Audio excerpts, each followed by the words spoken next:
E aí eu pulo do Nelson para um fenômeno que existe hoje, os sites de relacionamento, para mostrar as dimensões materiais dos afetos, né?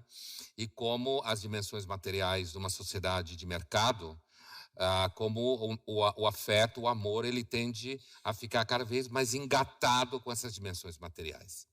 Existe hoje um site em circulação mais ou menos novo, que é um site chamado Meu Patrocínio, que é conhecido como site Sugar Baby, certo? Que é um site em que meninas procuram parceiros, investidor que cuide da faculdade, de casa, em troca,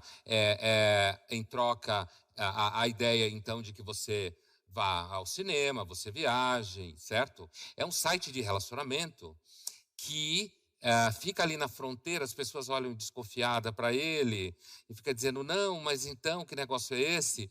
O site, ele traz à tona uma coisa que sempre aconteceu, que é relacionamentos entre mulheres mais jovens e homens mais velhos, relacionamento esse que muitas vezes é mediado pela troca de um que recebe a leveza, a beleza, o temperamento mais solto, mais divertido de uma mulher mais jovem, e ela recebe a possibilidade de ter ferramentas para desenvolver potenciais profissionais, desenvolver a sua vida pessoal, ou seja, tem uma troca aí.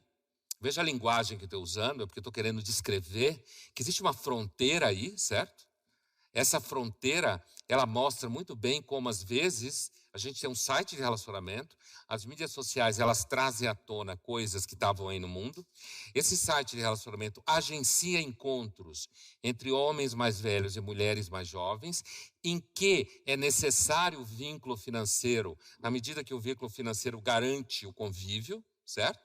Todo mundo sabe que existem vínculos financeiros e materiais nas relações e que, portanto, um encontro como esse, além daquilo que muita gente olha num encontro como esse, as pessoas podem, de fato, se encontrar num ambiente como esse, né?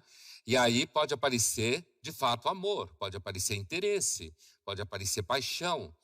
Então, o que o Clóvis se referia quando eu trouxe para a nossa conversa é uma pergunta que, assim, no mundo contemporâneo, a pergunta sobre, então, afetos têm preço, né? Amor tem preço. É claro que a gente não está falando de chegar ao ponto de colocar na prateleira do free shop, né? Mas, à medida em que as tecnologias e as redes elas vão agenciando encontros, colocando pessoas à disposição, então vai aparecendo cada vez mais a dimensão material das condições amorosas, né? Que o Nelson chamava de dinheiro compra até amor verdadeiro. E o horror que isso causa, né? Eu acho que esse horror que essa frase causa é porque ela é humana, demasiado humana. No caso de filhos e pais, por exemplo, muitas pessoas sabem que existem muitos pais idosos que, porque não têm nenhum grande recurso material, muitas vezes são esquecidos. Enquanto pais que têm patrimônio, muitas vezes não são esquecidos, né? Então, essa zona de sombra, quando eu me referi ao site, essa zona de sombra quando eu me referi ao Nelson, essa zona de sombra quando a gente se refere a vínculos entre pais e filhos, quer dizer, eu acho que, na verdade, os afetos continuam sendo um problema. E é isso que eu queria dizer quando eu falei no começo, que muitas vezes eu tenho a impressão que a gente está marchando para o mundo e que as pessoas querem se curar dos afetos. A gente tem um certo medo dos afetos, e eu vejo isso principalmente nos mais jovens, certo? Ainda que você tenha um discurso muito bonitinho sobre fazer o que você sente, há um certo pânico, uma certa desconfiança, uma tentativa de colocar os afetos no lugar certo ou no lugar correto, ou seja, ter afetos corretos. Eu entendo que pessoas, na realidade as pessoas boazinhas são pior do que as más, no sentido que as boazinhas provavelmente são mais falsas.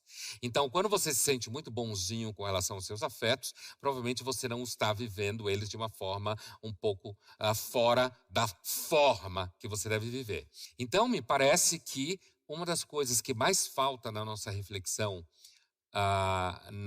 com relação aos afetos e no mundo contemporâneo, é uma reflexão que de fato fale da experiência de fragilidade, da experiência de fracasso, ao invés da gente ficar desenvolvendo toda uma ciência da autoestima, que na verdade mais atrapalha a compreensão dos afetos do que ajuda.